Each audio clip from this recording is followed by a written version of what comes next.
The story of Unit 731 really began before the Second World War with the person who would eventually lead the unit's activities, Shiro Ishii. Ishii was a medical officer in the Japanese military who specialized in studying infectious diseases. This kind of research was a popular subject for Japanese Army researchers like Ishii, who realized the importance of keeping troops healthy in the field.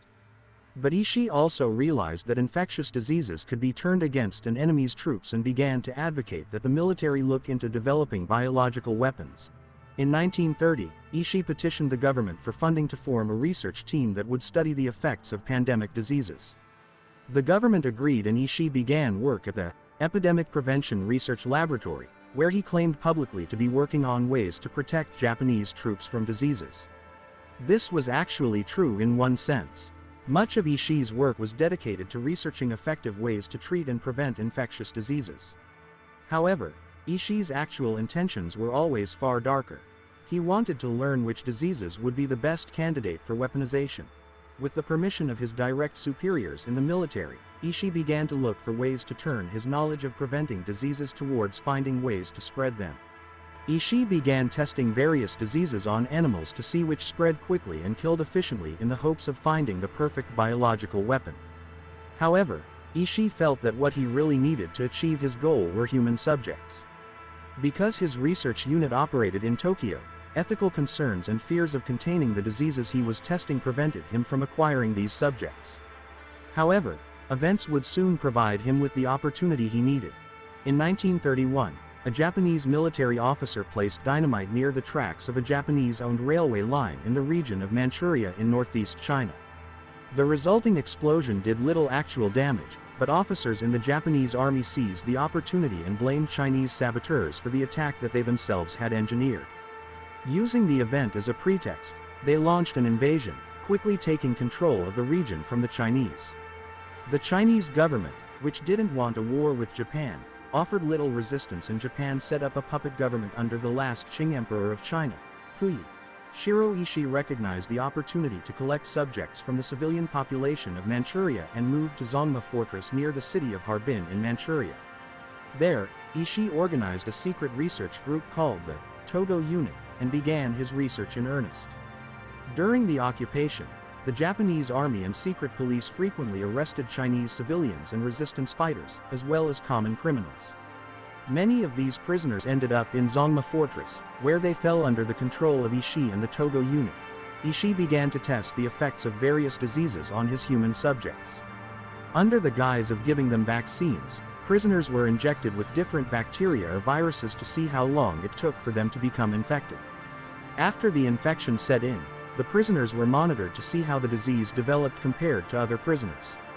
In many cases, prisoners were then cut open while still alive to study the effects of the disease on their internal organs. Those who didn't die from these tests were executed. In 1934, a prisoner at Zongma managed to overpower a guard and take his keys. He then freed 40 of his fellow prisoners and scaled the walls of the fortress. Many of the prisoners attempting to escape were shot or recaptured, but a few managed to get away and spread the word of what was going on inside the prison. This escape and loss of secrecy led Ishii and his superiors to close down their research at Zongma and move to a new facility. There, the unit acquired the name by which it is most well known, Unit 731. And there, they continued their horrific experiments. Unit 731 was able to continue getting its supply of fresh subjects through the Japanese secret police, the Kempeitai. The Kempeitai arrested Chinese civilians on trumped-up charges of suspicious activities, at the behest of Unit 731, which gave them instructions on whom to arrest. Ishii wanted to make sure that his subjects reflected the general population, so pregnant women, children, and the elderly were all arrested on these sorts of charges and brought to Ishii's facility for tests on the effects of different diseases. And because Ishii wanted to test the effects of disease on different races of people, the large Russian community in Harbin was frequently targeted by the Kempeitai. In Ishii's eyes, everyone was a potential subject for his twisted experiments. Ishii's goal was always to find an effective biological weapon, so he investigated some of the most virulent diseases in human history. Many of his tests focused on the bubonic plague, which killed millions during the Middle Ages. He wanted to find ways to spread the plague quickly, which meant testing the best way to infect large numbers of people with the disease. Ishii ordered plague-infected fleas to be dropped from airplanes onto cities in China, leading to minor epidemics that killed thousands. In addition to fleas, Unit 731 dropped clothing or food infected with cholera and anthrax, leading to more epidemics and thousands of deaths. But Unit 731 didn't limit its research to just weaponizing disease, they also tested the effects of different injuries to the human body. Prisoners were often subjected to freezing temperatures to study the effects of frostbite, as guards beat them to determine how much feeling was left in their frozen limbs. The injuries were then left untreated to study the effects of gangrene, as the prisoners' fingers or limbs began to rot and fall off. Other prisoners were subjected to experiments testing the effects of grenades from different ranges, and even flamethrowers. Obviously, few survived these types of tests. Unit 731 was also very interested in venereal diseases, like syphilis or gonorrhea. Often, prisoners were infected with these diseases to test the effects and treatments. But these prisoners were also forced under threat of death to have sex with uninfected prisoners so that researchers could study how the diseases were transmitted from one person to another. They also wanted to study whether or not pregnant women could transmit a venereal disease to their fetus. Thus, women were sometimes forcibly impregnated for these tests. Prisoners were also subjected to stranger experiments that reflect the callous disregard for human life shown by Unit 731. It was as though they simply wanted to satisfy their morbid curiosity. Prisoners were strapped into centrifuges that spun them at high speeds until they died. Others were injected with animal blood or seawater, simply to see how their body might respond.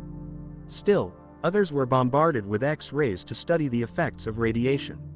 Some were simply buried alive or burnt to death, and others were denied food or water to see how long it took them to die. Ultimately, Ishii's experiments accomplished little. The Japanese never managed to develop a biological weapon that could turn the tide of the war. And Ishii's attempts to pressure the Japanese military to use biological weapons in the Pacific were rebuffed several times. The only serious attack ever planned was to target the city of San Diego.